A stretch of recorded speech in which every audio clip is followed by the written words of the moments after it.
right, so welcome everyone. Thank you so much for joining us. My name is Carol Mershart. I'm the Executive Director of Access. And we are really thrilled to present this webinar, Navigating the Post-Secondary Education Search Process for Students with Learning Differences. We're really excited to have Ferne Bork, who is from Landmark College, and Rachel Masson, who's from Beacon College. They're going to introduce themselves and talk about themselves a little more.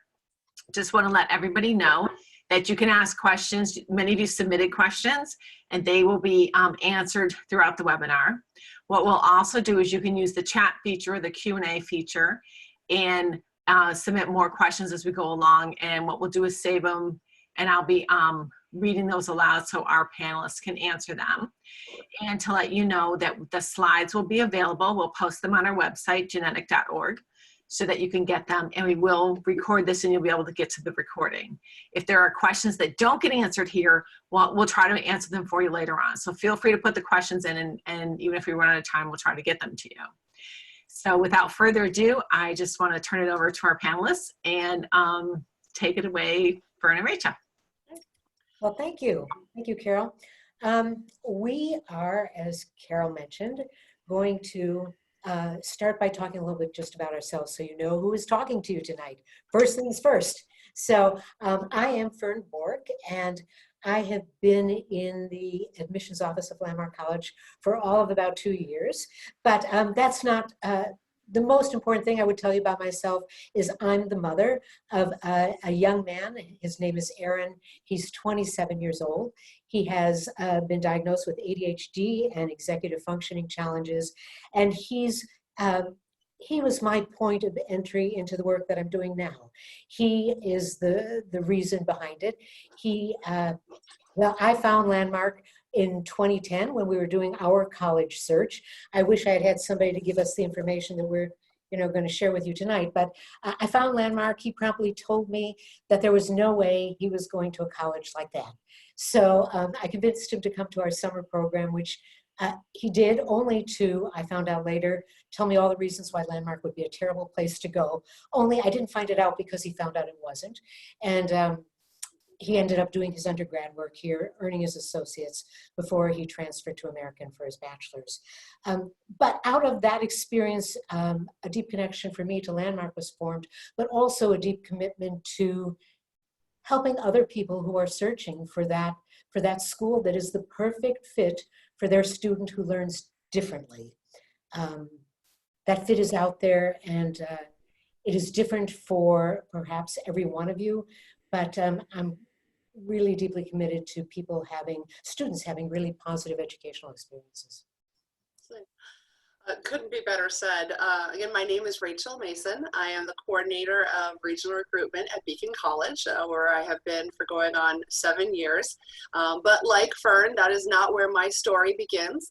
I too am a student diagnosed with learning disabilities, struggled throughout school and in my first few years of college. At which point my mother, who was also a special education teacher, discovered Landmark, where I actually ended up going for my associate's degree before transferring to UMass Amherst and completing my bachelor's. I then worked at Landmark for 10 years in the admissions office. So my adult career, 17 years now, has been working in admissions for students who learn differently at the only 2 institutions in the country that are exclusive for students.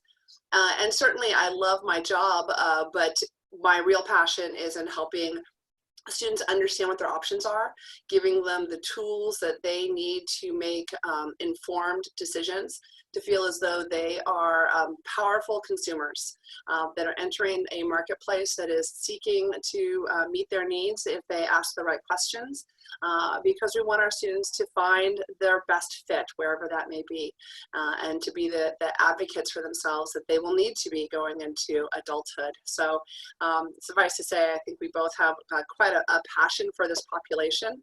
I like to say, when it comes to education, the only reason things change is because of parents. That has always been the history, and it will continue to be. So we were all kind of looking forward to this. This chat is the way we like to think of it, sharing information based on our experience, both personal and professional. I'd like to start by sharing one of my favorite quotes. It's from Albert Einstein. Everybody is a genius, but if you judge a fish by its ability to climb a tree, it will live its whole life believing that it is stupid. So, I think many of us and many of our children feel like square pegs in round holes. But you've got a really great opportunity as you begin this search process to find the square holes for your square pegs, to find uh, the true fits. And keep in mind as you're doing it that there is a college, a school, or a program for absolutely everybody, that each student, each person brings their unique gifts to offer. And that it's important for students to explore what their interests are, what their talents and passions are, what their strengths are. They're fully aware most often of their challenges, but the strengths and the gifts are an important piece to be aware of as well. And I encourage you all to start the process early, which I understand many of you are by the nature of the questions we received in advance. Some of you are starting really early. Good choice. Keep an open mind during your search. So the path ahead, this is what it looks like in terms of numbers. If we boil it down to numbers, 94% of students who have learning differences receive some kind of assistance in high school. And yet, only 17% of these students go on to utilize the resources that are available to them in college. And there are a myriad of reasons why this happens. Everything from perceived stigma. Some of these students have had IEPs and 504s for their entire educational lives and want to be kind of like a regular kid. They want to participate in the mainstream. Sometimes these services are located in places where they're hard to access, but for whatever reason, only 17% of these students go on to access supports in college. And then there's another set of numbers that I think it's important to be aware of too. Nationally, only 50% of all students going after a bachelor's degree actually earn one. And if you have a learning difference, the odds are lower. About 33% of students who have learning differences go on to earn that degree. And I tell you this not to be discouraging by any means, but to let you know the good news is that you can improve the odds. You can improve the odds by accessing and utilizing the supports that are available to your students on the campus. Absolutely. I always tell students, Fern, that the only number that really matters is them, and you can turn that to 100%, and here are the tools to do so. And one of the first things our students need to know is and understand is the changing legal landscape between the K through 12 education system and everything that comes after receiving that diploma. As you are all aware, I'm sure very familiar with IDEA and Section 504 in K through 12 as advocates for your students. You've had to learn quickly. And in this system, once a student has been identified with a learning disability, the responsibility for providing that student with an education plan and or accommodations, depending on the diagnoses, rests with the institution, with the public school. And we can all argue as to how effectively they provide that service and take on that responsibility, but legally that is their responsibility to create the plan, to then assess it and to modify it as a student progresses, to establish goals and to measure whether or not those goals have been met. Once a student graduates, then a student is falling underneath the Americans with Disabilities Act, but as well as Section 504. In this discussion, though, we're really talking about the Americans with Disabilities Act. And this is a dramatic shift that happens. The responsibility now falls on the student to not only advocate that they need accommodations, but to be able to articulate what those accommodations are that they're requesting, to then advocate for themselves to receive them. And it is a very gray law, which is very frustrating oftentimes. And that schools and institutions are required to provide reasonable accommodations, but what those accommodations are not specified. It's left up to the individual institutions. And so how one institution handles a request versus another can vary dramatically. I've also found in 17 years who is working in those offices can impact how those laws are applied.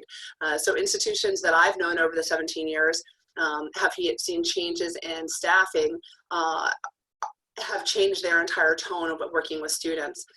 And so even when we're working on word of mouth, that's not always necessarily what's going on in that moment.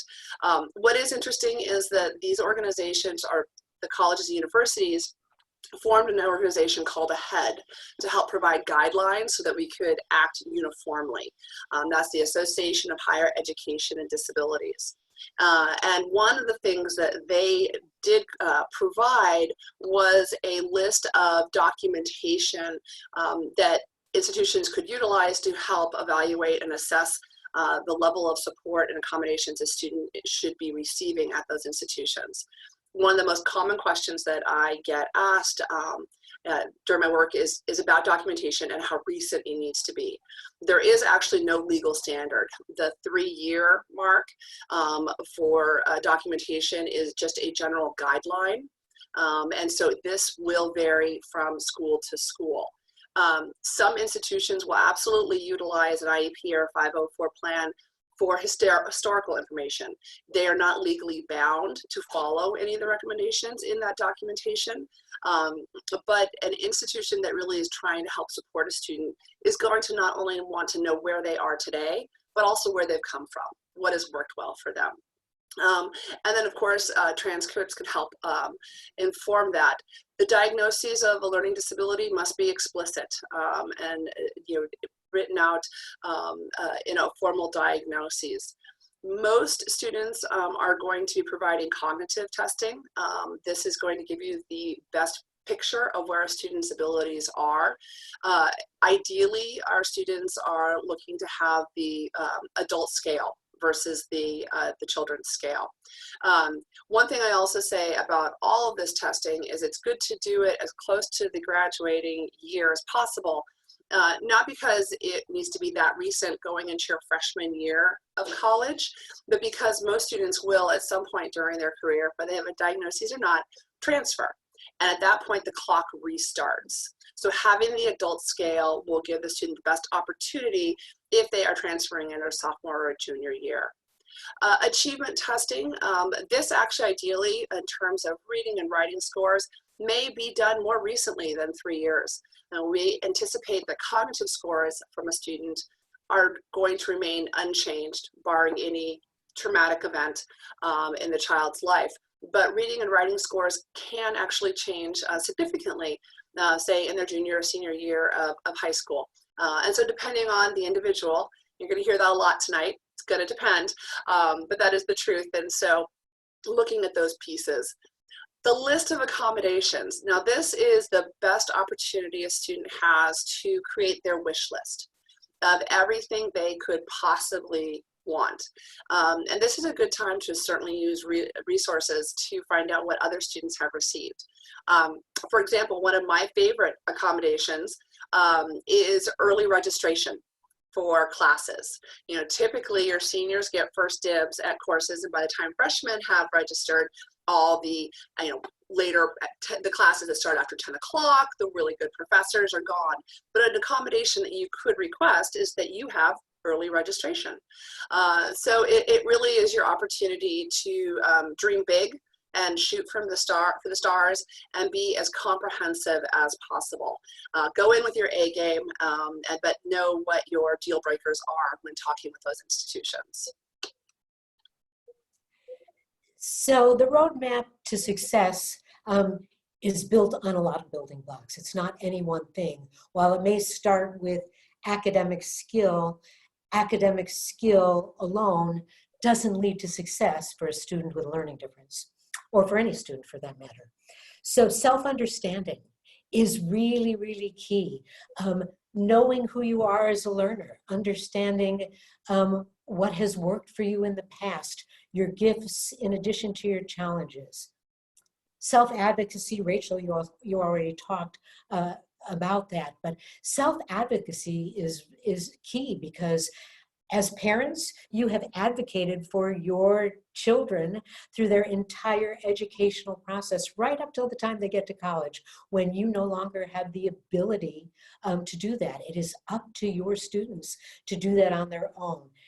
I find it really amazing that only about 14% of high school students have read their IEP or their 504.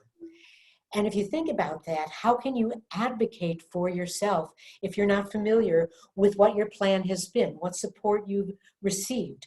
If you have not participated in your meetings, you are in a less strong position to be able to advocate for yourself.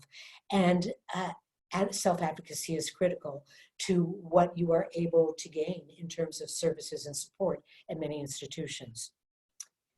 Executive functioning is a key piece of that. And the executive functioning demands in high school are really pretty limited. Your students know where they need to be every period of every day. Their days are mapped out for them. That's really different in college. In college, you may have 4 or 5 courses. You may meet with for each class 3 times a week. There's this big chunk of time that looks like free time, but that's the time when you need to know how to balance work, play, and all the things that are involved in a full college experience. So executive functioning is a challenge for all college students, and it's an important piece of the puzzle that makes it work. And one of the things that you can look for, by the way, as you're looking at support systems from various colleges, do they offer executive functioning supports, and how do they offer that? Motivation and confidence. I think motivation is the key here. I think most students with learning differences do not enter college with a great deal of confidence, so that's something that certainly can be built if they're in the right place. But motivation is key, the will to succeed, the determination to overcome their obstacles.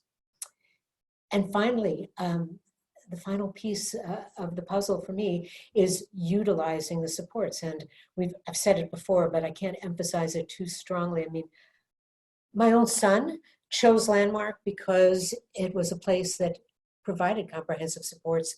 And then he got on campus and for a long time was a go-it-aloner kid. You know, he decided he was going to make it without support.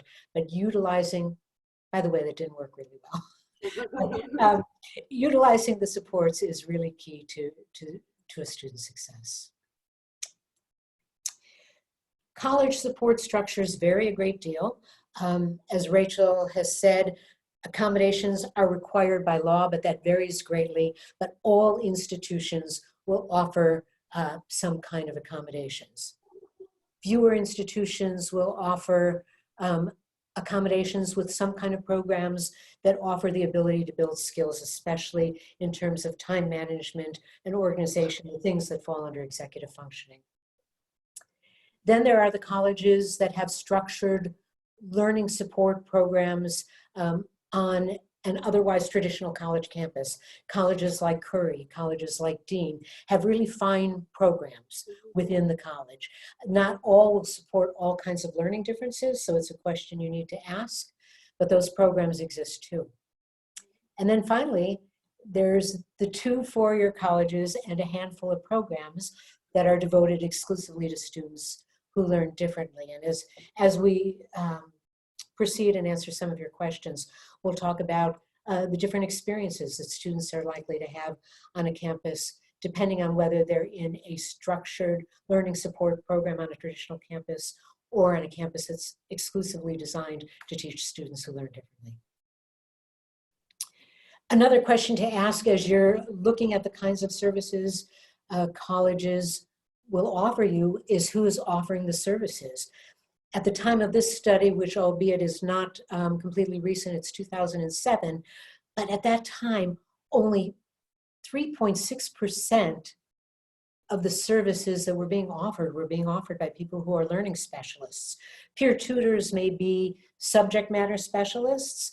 They may have total mastery of the content, but are they equipped to really teach a student who learns differently. The same thing with faculty if they've had no training. So there are layers and layers of questions to ask as you proceed through the search process. So in terms of beginning that transition process and really starting to think about where a student is going, oftentimes we, as seniors in high school, frame the question of where they want to go to college based on where they can get in. What is the most prestigious institution, looking to see where their friends are going, different factors, but not necessarily really thinking about the end product, having that end in mind. And what is it that they are going to need to achieve that goal? One of the things I often do with students when I get into a room of high schoolers is to ask everyone in the room to stand up who is applying to college, and then to remain standing if they plan on graduating. And everyone does plan on graduating, but they haven't necessarily put thought into what elements are going to be necessary for them to be successful. And so really thinking about what they want to get out of that college experience, and also to really encourage students to push beyond thinking about the diploma. Are students coming for the liberal arts experience, to be on a campus, to meet other people and to grow? Are there specific skills? Is there an industry that a student is looking and has career aspirations to enter into? You know, really helping them focus in on what that end is that they're hoping to. And to then look, of course, at what types of supports are going to be necessary to enable them to reach those goals, and to think about how well a college is allowing them, or how easily they make it possible for them to access those supports.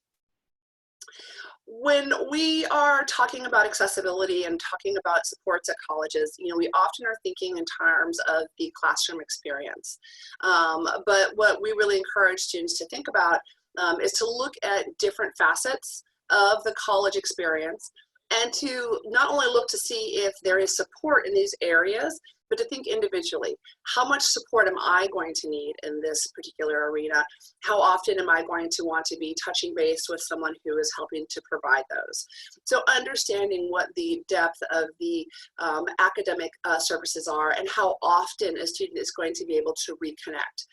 Oftentimes, disability support offices incorporate all types of disabilities beyond learning disabilities, but also to issues of mobility, mental health, and so forth. So is this an office that simply establishes whether or not a student qualifies for accommodations and what those accommodations are?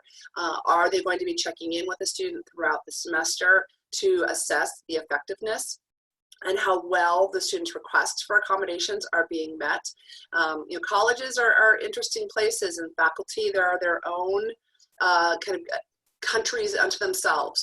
And so though disability support may be very supportive, individual faculty may push back. And so knowing that you have someone that's going to support you in that regard. Accessibility of accommodations. This actually goes to speaking in some point about the documentation. How flexible are the departments in terms of the types of documentation they receive? You know, documentation can serve two purposes. One is it can inform you about a student. The other is that it can be a way of barring access, right? The more difficult and the more stringent you are to holding to you know, the 3-year rule, for example. You know, 3 years and 3 months doesn't actually change the content of the information. And so institutions, and if this is true, it will happen, may hold to those fast rules, creating an environment that, though it appears to be accessible, is actually making it very difficult for students to receive that. What type of academic support is available? A lot of what we talk about tonight will overlap, but who is providing that academic support? How ongoing is it?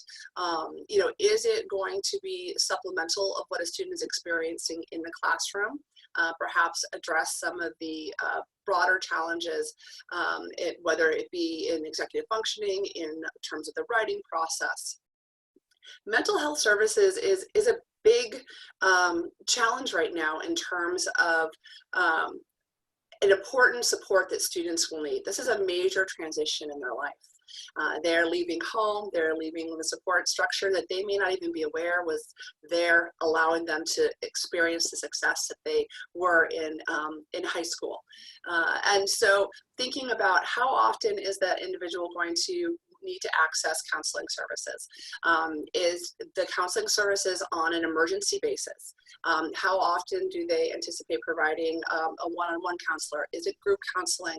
Is it provided by a full-time professional versus a graduate student, for example? So really thinking, is this piece going to be critical in terms of my success at college? And if so, let me ask these important questions at the institution. In terms of the student life and campus connectedness, every student, all our students spend more time outside of class than in class. So asking important questions about how active that campus community is. Is this a commuter campus? Is it going to be empty on the weekends? Are there real efforts on the part of the administration to create opportunities for students to connect with one another, to bond, and to have really critical experiences that are not just nice to have in college, to meet new people, to have your conceptions challenged, but are actually necessary for success. These activities have been proven to increase students' academic well-being.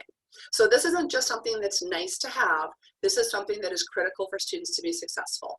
And when we're talking about our students, this could be the critical piece that isn't just the difference between a point on your GPA, but whether or not you graduate. Additionally, and this speaks again to being outside the classroom more than in, and you're hopefully living on campus because you're going to be able to access those supports and make great use of the academic life that is there if you're living on campus. Is there a piece to help you in terms of living within the dorm and managing social interactions? Social pragmatic support is critical. And there is a difference between campuses that are supportive and campuses that have deliberate and explicit programs and expectations of their staff members to help students not only manage challenges, but to grow individually. So to look at all these different types of services and to think about our students as individuals, which pieces are going to be the most important, how often are they going to be able, what is your expectation of how often they'll be able to access them, and to think really critically about who is providing them. And having this information will arm you as you go into that college search process. So when we are talking about this, we of course are identifying how everything is structured. Are we talking about traditional accommodations? Are we talking about additional supports and a supportive and welcoming environment? Are we talking about auxiliary programs? Is there an additional fee? What I encourage you to do is certainly ask these questions of the admissions office, but go beyond that. At most traditional colleges, the admissions representatives, as well-meaning as we are, may not be able to answer your specific questions. And there is absolutely nothing wrong with going and asking these questions of the disability support early in the application or even in the early consideration phase of the college support. But I also would like to say about the admissions office is if you begin to get pushback about learning disabilities or learning differences in any way, I'd be very wary of that institution. I like to joke that the admissions office is the used car salesman of higher education. If we're not nice to you, no one's going to be nice. And that's not a campus that you need. There are institutions out there, many, many, that are seeking and welcoming and wanting neurodiversity on their campus. And so really this is an opportunity, and especially given the current climate and just the marketplace of higher education, to be selective. You know, they need to be wanting to ask our students to their campus. We are not the ones that should be, you know, begging to be on their campus. So push for those details. Ask about graduation rates. Ask all the important questions that you need answered for your student. There aren't 10 perfect questions. They're the questions that apply to you, but there certainly are places to start. So, got it. So, there are, there's all kinds of advice, and I'm not going to go through all of this because you are going to be able to download this this presentation and take a look at all of this. But the first thing I would say is you're already doing your research. You're participating in this webinar. You probably have and will continue to explore the internet for more information. But ultimately, none of that will take the place of visiting schools. If you are trying to determine fit, ultimately, you have to start visiting schools and see what it actually feels like. So you may even want to visit schools that aren't even the top schools on your list just to get a variety of experiences. For example, you may want to visit a school with a small population, a school like Landmark or Beacon that have about 450 students. You may want to visit a campus that has 20,000 students just to see what that feels like for your students. Urban and rural campuses will have a completely different feel. A traditional campus, a campus exclusively for students with learning differences, programs within traditional schools, all of this will feel differently. And until you are on those campuses experiencing it, it's really hard to understand and know what really feels like a fit. And when it is a fit, you'll know it right away. You'll know that you belong. I personally love attending open houses. A lot of other people prefer just tours, but at open houses, you get a really rich, very full experience. Many schools at their open houses will give you a student panel, give you access to faculty, residential life staff. We at ours have a student panel always, and that is a wonderful experience for students to be able to ask some of these questions of their peers. But they're very full, rounded experiences, and I really recommend that you attend open houses. And as Rachel was saying, speak with disability services. Go beyond the admissions office of the college. One of the questions that came in to us before tonight was whether to self-identify and when in the process to self-identify. And I say do it at the very beginning, because if you do it at the very beginning of the process, you will then be able to go over and have those conversations with disability services. You will see where they're located on campus, which is really very important. Are they central on the campus? Are they in the outskirts of the campus where it's going to be difficult for your student to access them if they're going to school there? How easy they are to see will tell you a lot about their priority in terms of offering you services. And there are questions to be asked, loads and loads of questions, but some of the important ones are: what are the college's retention, graduation, and placement rates for students who have learning differences? Is assistance provided one-to-one, or is it provided in a group? You can continue, Rachel. Okay.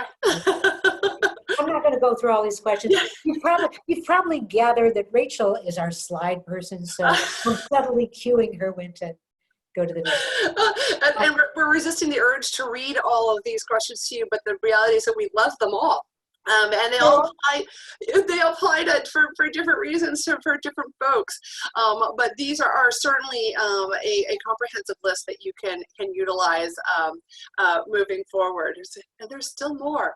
But I appreciate Ferne talking about ask about graduation rates and really see where those schools fall, because it's the outcomes that really make the difference in the long term.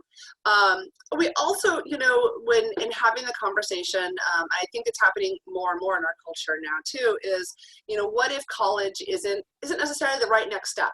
And that's not in terms of a limitation of what our students' abilities are, but thinking back to that original question of what are my goals? What am I trying to get out of this experience? And does a traditional 4-year college, so that is more of a 6-year norm at this point, really meet what my aspirations are?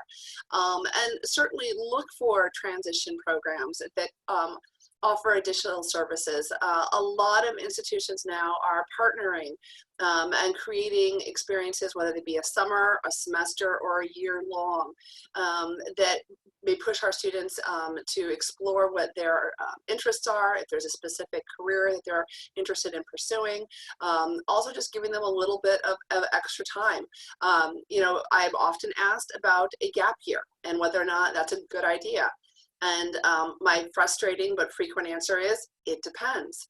But one thing that is for certain is that a gap year can be incredibly constructive for students if it's an actual planned gap year versus simply a hanging out and not really knowing what to do with yourself.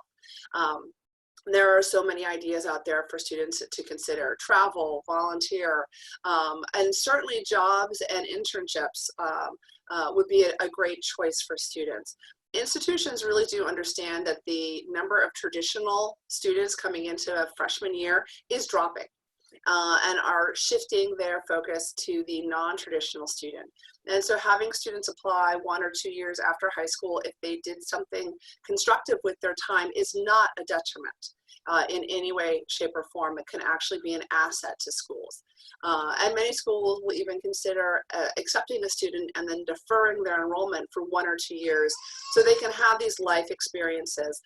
And institutions understand that that means that they bring more to campus life, having had those non-traditional challenges.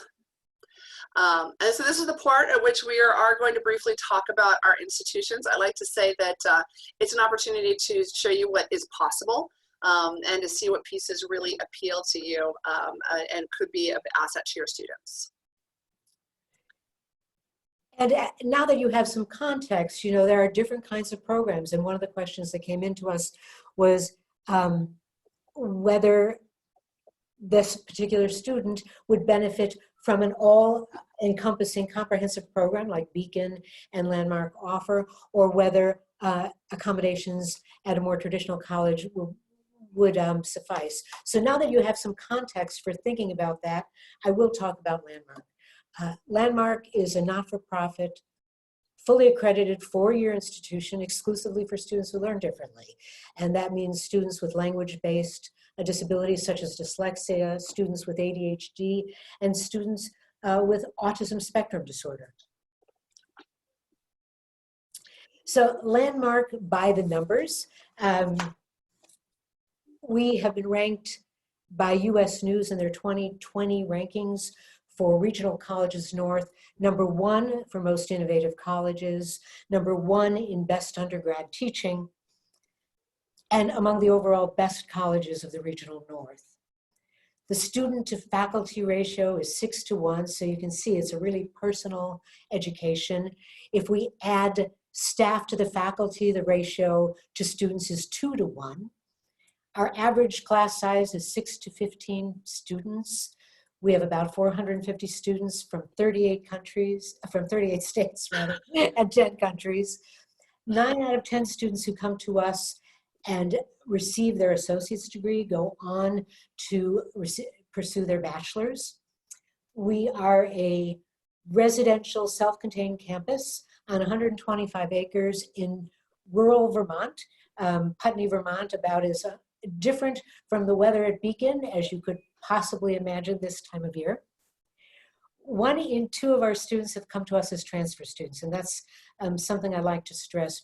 And it's because students don't necessarily find their right fit in their first college experience. So half of our students are still transfer students coming from a wide range of institutions, including the Ivy Leagues. Going back to fit is really critical. And we have an 88% successful placement rate. So what does that mean? That's not very, it's an unusual way to quantify. And the reason is that students come to us for various programs of differing lengths of time. We have associate's degrees, bachelor's degrees. So 88% successful placement rate means that they accomplish what they came here to accomplish. So if it was an associate's degree, they accomplish that. It was transferring to another institution for their bachelor's, they do that. If it was going after their bachelor's here on campus, 88% do that. And that is, by the way, Landmark by the numbers. And that doesn't really speak to the heart of Landmark, which I want to spend a moment talking about, because one of the amazing things on a campus like ours, and I'm sure it's true of Beacons, though I haven't been there, is that when you get on a campus exclusively for students with learning differences, all the stigma is stripped away. What you end up with in place of that is a welcoming, supportive, inclusive community of learners. And the way that feels, I have a hard time finding the words for it, to tell you the truth. Students who leave Landmark talk about two things. They talk about the quality of the education they received, but they talk about how hard it is to leave this kind of a community. So that's an important piece that has nothing to do with the numbers. So Landmark support. Every student uses a fully integrated program of support. There are no additional fees for any service. It's all included. Our academic advising model is unique compared to what you would find on a traditional college campus. Students meet with an advisor once a week for an hour their whole first year here, so that there is somebody who they have a really intimate connection to, somebody who knows them well, somebody they feel comfortable with, and somebody who can guide them through the other supports at Landmark, through understanding who they are as a learner, and through advocating for themselves and becoming ever stronger advocates. We have a Center for Academic Support. You would find that on any college campus today. However, ours is staffed by faculty because it's faculty who know how to teach students who learn different. It's not other students.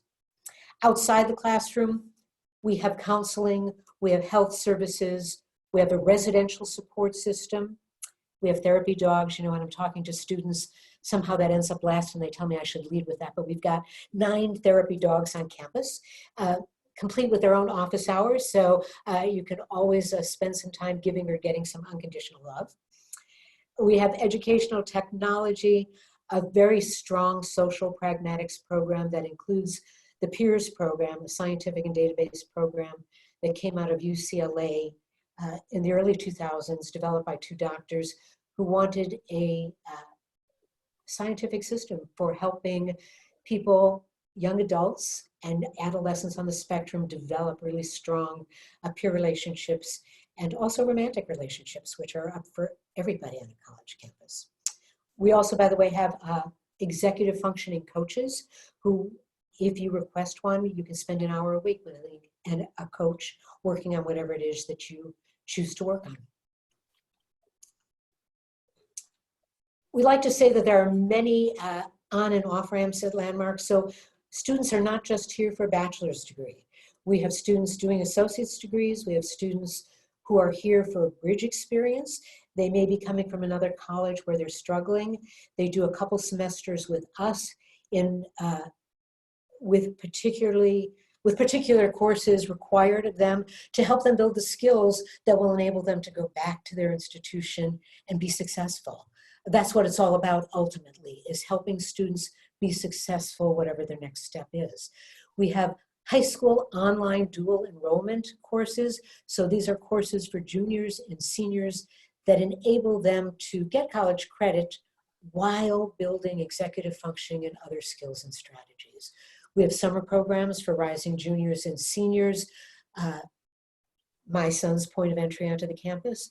And we have college readiness program for students who have just graduated from high school and by and large are going off to a traditional college in the fall. So there are many ways to be on our campus. The cornerstone class that we teach is a Perspectives in Learning class, which helps students learn how they learn, which gets them familiar not just with the brain, but their own brain, and what services and supports and strategies are going to help them succeed. We teach by universal design, and executive functioning support is embedded in the curriculum. Embedded in the campus is Landmark College Institute for Research and Training, affectionately called ULCERT. It's funded in part by the National Science Foundation and is doing cutting-edge research on how to teach people who learn differently. Students actually also have a chance to work alongside professors in the Institute on this research.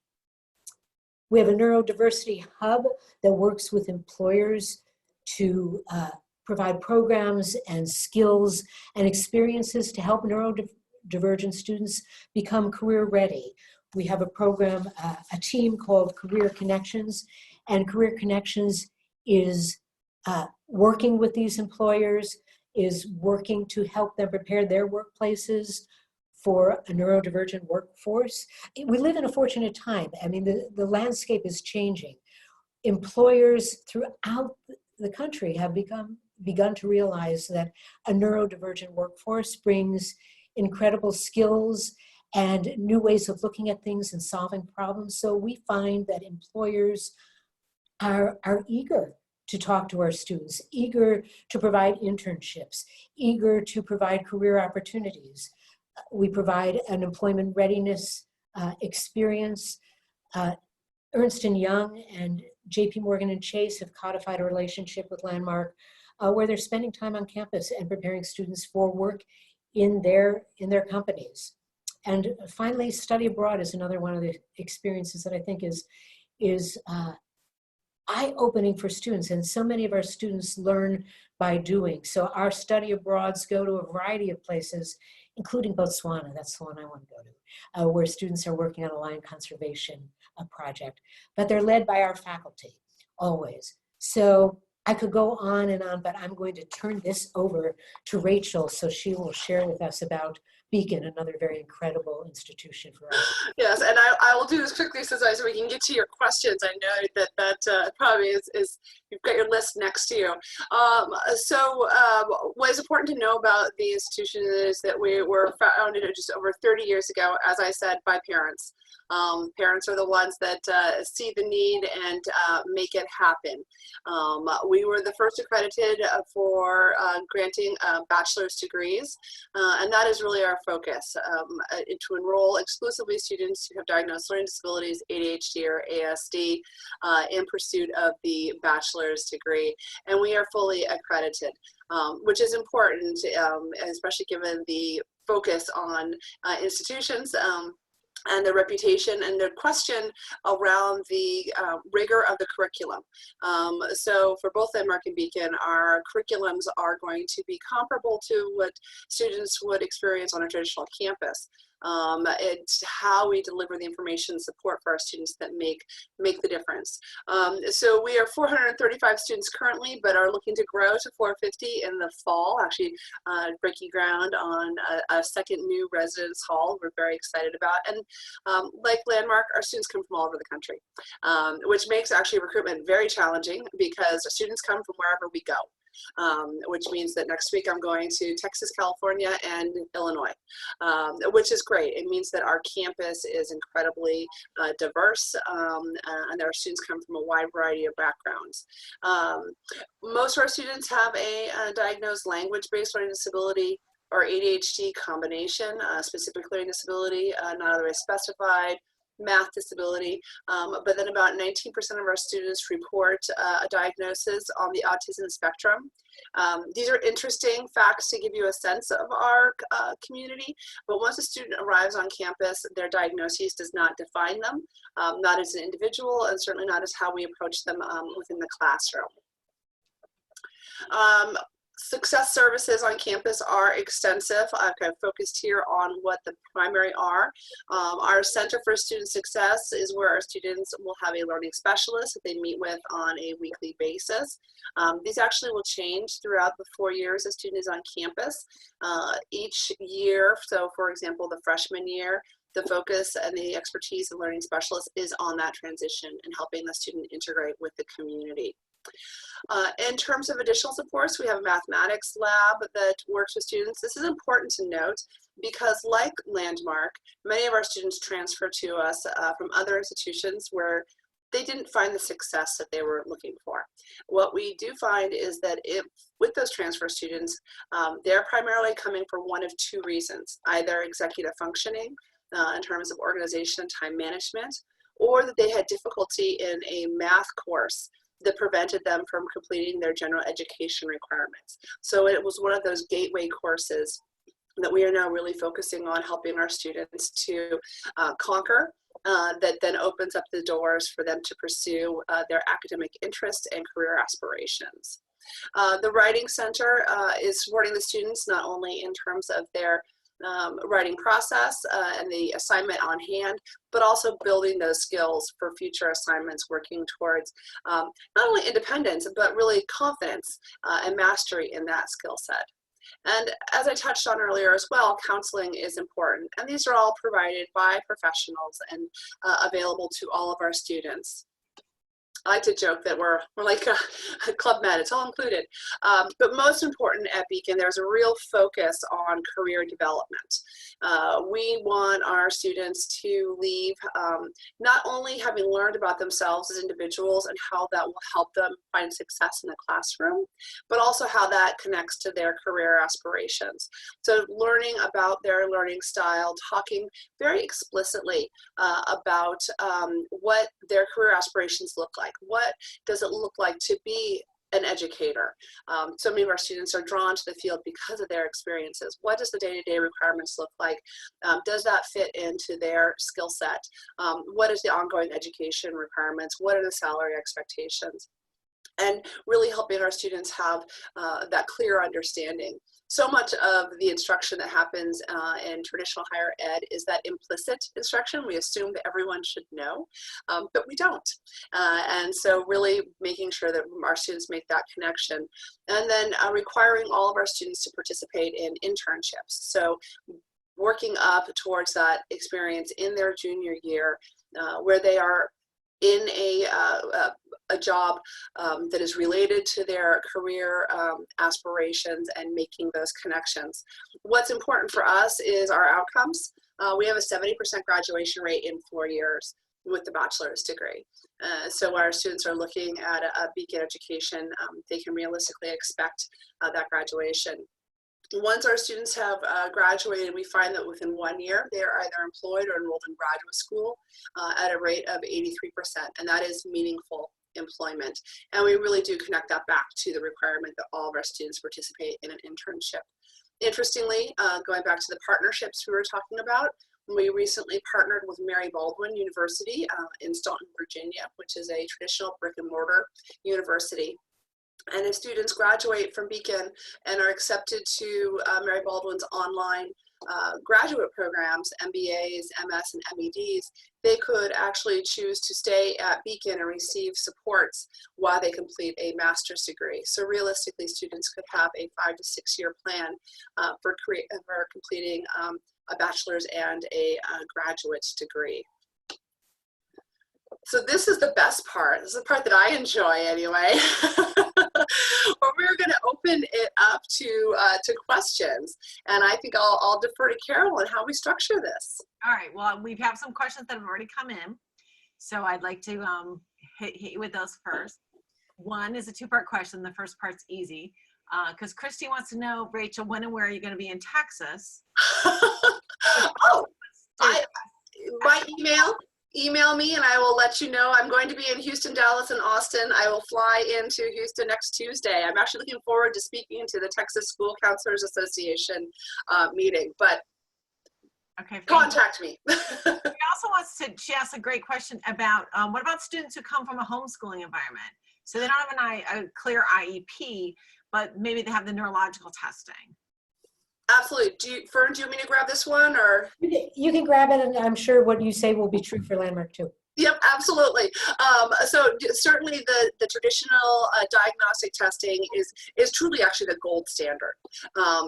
And so that is important. And you know what's really interesting, actually, AHEAD's most recent guidelines to colleges was that the highest level of documentation was a student's ability to articulate what their needs are, what their experiences have been.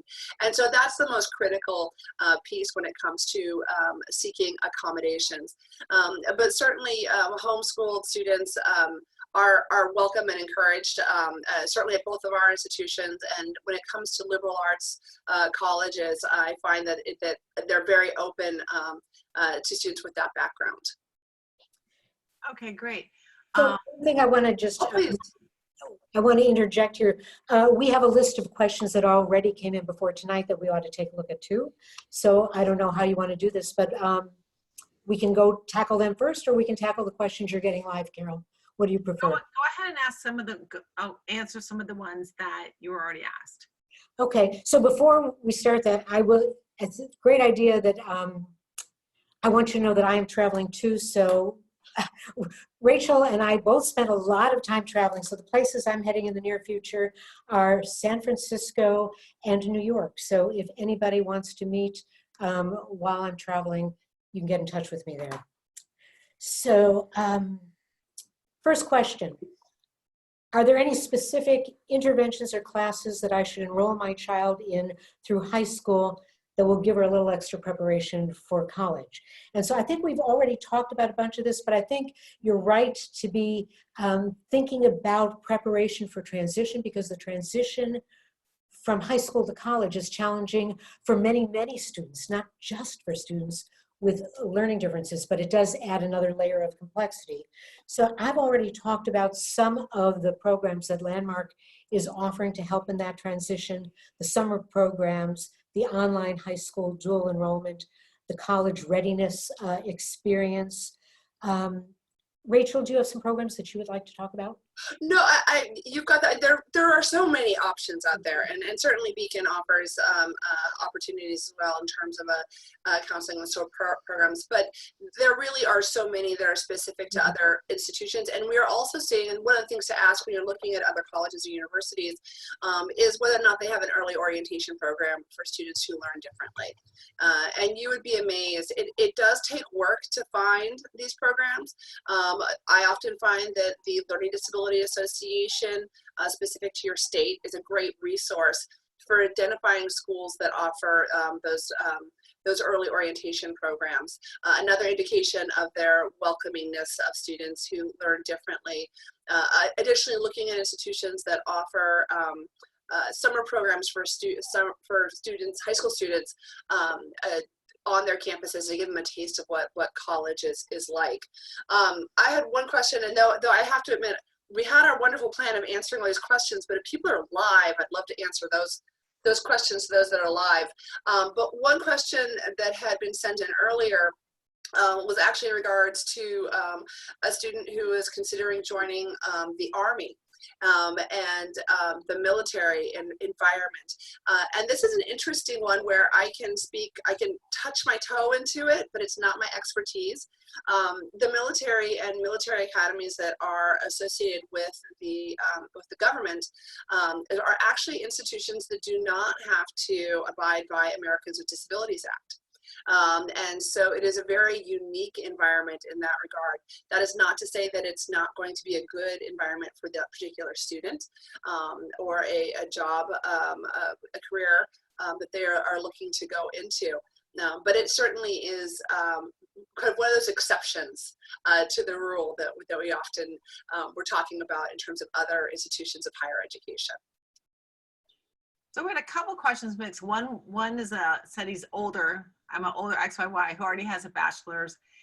Talk about people who are older guys to learn. And then another question just came in about students who are older than like the mid-20s or mid-20s or older. So you could speak to that.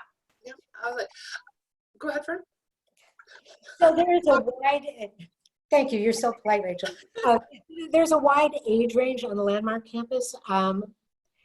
My son had friends who were in their late 20s, because one of the things that we see happening is students who end up at a college that isn't a good fit may decide that it's about them and their inability to do college, and they leave and they stop. And then they hear about a place like Landmark or Beacon, a place that teaches and approaches their education differently, and they try again. So we have students in their late 20s living on campus and achieving their bachelor's degrees, people who have taken many years away from education. So I wouldn't let age be the barrier. But the only thing I would say is that this is a residential program. that we're doing. And you know, you need to be here to access the full benefits of the program. And so that can be a little bit more challenging sometimes for students that are in their late 20s. Rachel? Yeah, I'd like to add that, you know, oftentimes those of us with learning differences aren't able to connect with others that have similar, and we have this feeling of isolation, and that what we are doing, like going back to school later in adulthood beyond that traditional age range, is somehow unusual. The reality is, in higher education right now, the number of students entering directly from high school their freshman year is dropping dramatically, and institutions are scrambling to find ways to draw in non-traditional students. So you may not feel highly sought after, but you are highly sought after. And so schools like Mary Baldwin, reaching out to a Beacon, are looking to bring in neurodiverse students, and that is not unique. So certainly putting your name out there, finding out what the supports are. A lot of times these programs are going to be online, and so it will depend on you as an individual as to how well that will meet your learning needs, and you are the only one that can really truly assess that. But my strong encouragement is to not feel as though you have missed your window or that you were the only person in your position. There are hundreds of thousands of adult learners going back to college, and institutions desperately want us to enroll. Start putting your name out to graduate schools and you will be inundated with materials. Feel empowered in the process. You know, we also got several questions in advance of tonight about online education. So I'd like to talk about that just briefly. One of the things I would say, and you've already begun the conversation, Rachel, in terms of whether that works for an individual student. It does for some and it doesn't for others, but if your challenge is executive functioning, organization, and time management, the one question I would be asking about online education is, where is your support going to come from? Do you have an executive coach? Is there a liaison through the college or through the program that you're doing that will help with the kind of support you need? Because it isn't for everybody. The advantage of being present on a campus where you can get in-person support can be very important for particular students. Do we want to go with a live question next, or are we going to our list, Carol? Well, actually, that was one of the live questions, was about education, so that's great. So you guys have covered a lot of these. One question talks about maybe getting a master's degree, but I want to make clear, can you speak a little bit to, do you get accommodations simply because you have an X and Y variation, or is it that because you have an X and Y variation, that would lead to things that'll show up in the testing and a different diagnosis, and that's what leads to accommodations? Absolutely. Under the Americans with Disabilities Act, the XY variation would be a qualifying diagnosis if the accommodations can then be connected back to accessibility challenges as a result of that diagnosis. So you would not necessarily need the cognitive and achievement testing in that regard. So it's going to depend, and the institution that is reviewing the information may have different expectations. Certainly, so for example, with the XY in terms of student services and residential, then the educational documentation would not be necessary. So unfortunately, and this is going to be, again, our kind of theme for tonight, it will depend on the school. Okay, thank you. Can I throw one more thing in there, though? Schools are going to be very receptive to requests for accommodations that don't cost them money. So if the requests that you are making do not result in additional costs to the institution, you're very likely to receive little pushback from them. So that is just in terms of your list and looking at the likelihood of how receptive they will be. Okay, and the next question was, how much medical information should you share? You know, I think you touched on a little bit. There really is a fear people have, you know, that once you've identified yourself in a certain manner, and you spoke to earlier how so many college students don't get accommodations, and maybe perhaps that's some of it. Can you just speak to that a little bit? Obviously, it's different in institutions such as yours where that's why you come. Right, and so, but in terms of a traditional institution, any documentation that you provide to the disability support services, not through admissions, but to disability support, that information must be treated as confidential as any type of medical information, including the double lock, and that no individual should be able to access that information unless you provide specific and explicit permission for them to do so. So once you have disclosed your diagnoses to disability support, they still have to have your permission, just as if your primary care physician would want to get test results from your cardiologist, right? You have to sign a specific release for them to talk about that information. And it's the same with the faculty as well. Excuse me.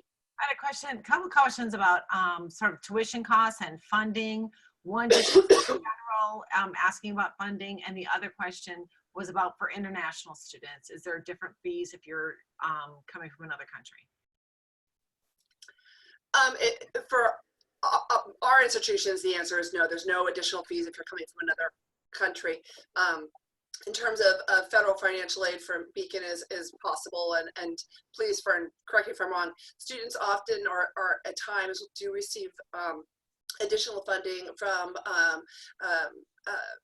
Department of Transitional Assistance, DTA, but that varies from state to state as to what level students are funded. Surprisingly enough, if you're from Guam, you can get the entire amount covered. Landmark actually found that out about 15 years ago. But it does vary from institution to institution. So I'll just chime in here. At Landmark, there is one kind of aid that even international students can get. It's our President's Scholarship, which will award students up to $10,000 a year for every year that they're here. The other thing, and I'm assuming this is true at Beacon too, the one really unique way to offset the cost of this kind of a college education, because it is all we do here, because every student has a diagnosis, everything that a family spends on their student's education is going to be eligible for a medical tax deduction. So in the years when Erin was on campus here, my refunds were very, very sizable. So that's another really great offset to the cost of a Landmark education. Did you have it's any also a really good resource, so that if a student is paying for auxiliary fees, for example, the University of Arizona SALT program charges, if you are enrolled in that program, you can utilize Beacon or Landmark's websites for the specific lines of tax code that our students are able to utilize. Though we think that everyone should come to our schools, if you happen to not do that, that can be a very good resource for families, and they should know that that is a great tax advantage for them. You know, there was another question that came up a lot in the, for people prior to tonight, which was how to assess whether their student is ready for college. And I was given this neat thing to share with people at a certain point, which was do an inventory. So on your inventory list are the things that your student does for him or herself. There are the things that as a parent you do for your student, and there are the things that your school, through the support they provide, is doing for your student. And take really good stock of those three lists and take a look at which things need to move into the student column before a student can be ready to go to college. For example, at Landmark, we're not going to help a student or be responsible for a student's medication. So if a student is relying on a parent right now to make sure that the medication is taken, that's something that needs to move into the student column. Waking up in the morning to go to class needs to move into the student column. But if you do that kind of an inventory, you'll start to see what things need to change, because although our campuses are exclusively for students who learn differently, they are, our students live an independent, young adult college life as they would on any other campus. One person asked, are there small colleges better environments for students with learning differences? It depends. Going from Landmark to the University of Massachusetts Amherst, I went from very small to absolutely huge, and they both worked for me. One piece of advice was if you can find the small college within the large university, then a large university can work. I personally I have a preference for small institutions. Excuse me, I apologize, the tickle. But that doesn't mean that it's going to be right for students. And there's factors beyond the size of the school. I also appreciate that if athletics is important to a student, the size of the institution may impact their ability to continue to compete at the level that they are accustomed to. If they are looking at a specific type of line of study, that may, the availability may be determined based on the size of the institution. But I do find that our students, and when studies have shown that students do better if they are able to find certain elements, such as the abiding presence of a mentor. If they can make that connection, whether it be a faculty member, whether it be an advisor, someone that is really going to be able to be that rock, that cornerstone during their time at that school, that is a strong determining factor of their likelihood for success. And those relationships are more likely to happen on a small campus. And that's the formation for my reasoning. So I'm wondering, Rachel, do you think that your success at UMass was due to the foundation you first built on a small campus? That and the ego that I developed at Landmark. I came to Landmark uncertain of my abilities and kind of feeling like a fraud, and I left there quite confident. And I hesitate to say that those experiences are only possible at a Landmark or a Beacon, but finding that type of experience that takes away the uncertainty. We talk a lot about locus of control, and right now, because of where our students are developmentally, and because of the way structures of support are placed around them, their locus of control is very external. And as they are developing, they're wanting to assert their independence, and then we're asking them to go to a new institution and ask for help. And I liken it to going to a doctor's office and you're expected to not walk in and say, I have a headache, what can you do for me? But I have a headache, this is my exact diagnosis, and this is the line of treatment that you need to provide to me. And if you give me any pushback on it, I'm going to be able to tell you why you're wrong. And so if we can provide our students with experiences that help boost their confidence and give them that sense of control, they'll be better able to be that advocate that they need for themselves.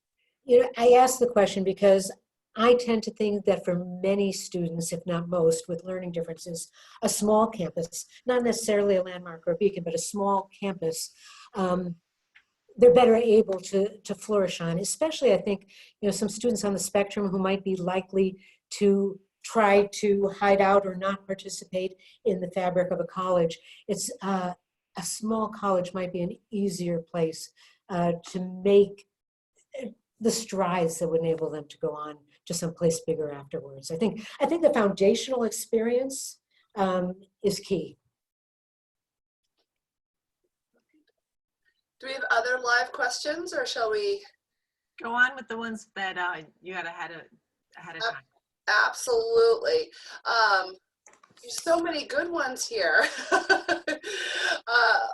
I think you'll find we covered a lot of them, Rachel. Oh yeah, no, exactly. So I'm scrolling through here. There were quite a few questions about accommodation specific in regards to XY, and we were coming back to and we'll both offer this. One of the frustrating parts of the college search process for students who learn differently is that, most of the times when you're going into those search engines, they're asking for very specific things like GPA, SAT scores, and so forth. And it's a hard and fast number, and you're either above or below the cutoff line.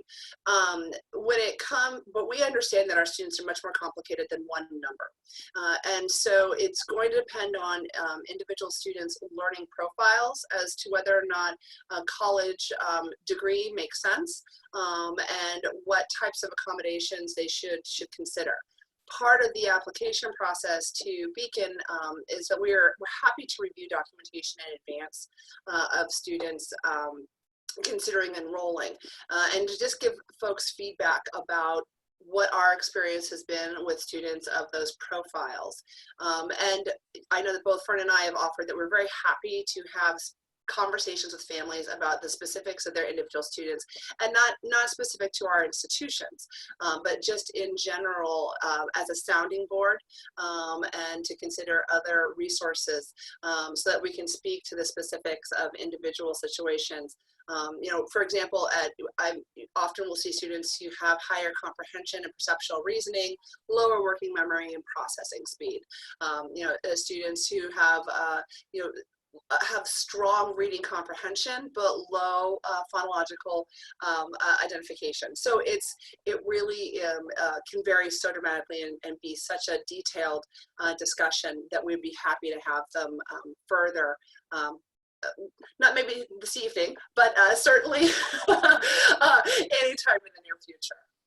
And that's great, because one of the questions was is there a different application process or acceptance for students with a learning difference? And it sounds to me like what you're saying is that the idea is to investigate it this way to help it maybe get right. a better. But that is unique to Landmark and Beacon. Right. Most institutions, you will apply the traditional route. And interestingly enough, programs like the University of Arizona SALT program, when you are accepted to the University of Arizona, you are entitled to traditional accommodations to disability support, ADA standard. But you can then also apply to the SALT program, which provides additional services, one-on-one meetings, a myriad of pieces. But you are not guaranteed to be accepted into that program. They select which individuals they wish to work with over the course of the next 4 years. And so it can be a very interesting dynamic. Okay, here's a question here that I don't even fully answer the question. So, any advice for students who struggle to perform in a foresight language due to phonological processing and speech production? In some colleges, if you don't take the traditional foreign language sequence, you just have to take a harder course. So I think it's like for students who struggle with a foreign language. I will say that my daughter, who you know, didn't have a learning disability, that was what almost derailed her college career. And she went home and took it at a local college, and she took what she called Uber Spanish. It was like a 5-credit course, and that's all she did the entire summer was get that Spanish out of the way. Mm-hmm. So I can relate to that question. I can relate. That was the most brutal part for her. And students can absolutely get it varies from institution to institution, but it is not unattainable. Look for institutions that do not require a foreign language or allow you to substitute it with cultural studies, or I know that Landmark used to offer sign language as an option. Yep, a lot of schools offer that as a foreign language substitute. I know that I chose my major at UMass in part because it did not require a foreign language. You know, and there's no harm in that. So that is a realistic. It's not a program modification, but just to see what the program requirements are, you can find schools that do not require it. I would not force myself to try and tackle that mountain if you don't have to. Okay, thank you. All right, let's see. What other? I would say what sounds to me is that it's really just this one-on-one process of knowing your student, really doing the research to see what's out there, and that if at first you don't succeed, try again. That what you're saying, right? 50% of students don't get a bachelor's degree. It's not just our population or just our community. No, it really, it's actually a larger epidemic and a whole other webinar. But it's important to figure yourself out and figure out what you need to be successful and to be open to that. And to know that there is no one right way. You know, going back to the foreign language piece, you do not have to complete a foreign language to have a legitimate bachelor's degree. You do not have to sit and study for 4-hour blocks because that's how people do it. You need to find what is going to work for you to achieve those goals. And we know in terms of the institutions, 5, 10, 15 years out, where you graduated from means less and less. It means less in terms of your job, your career, but even more importantly, it means less in terms of your self-identity. And so it's finding that piece that's going to be right for you and doing that self-reflection and giving yourself the time.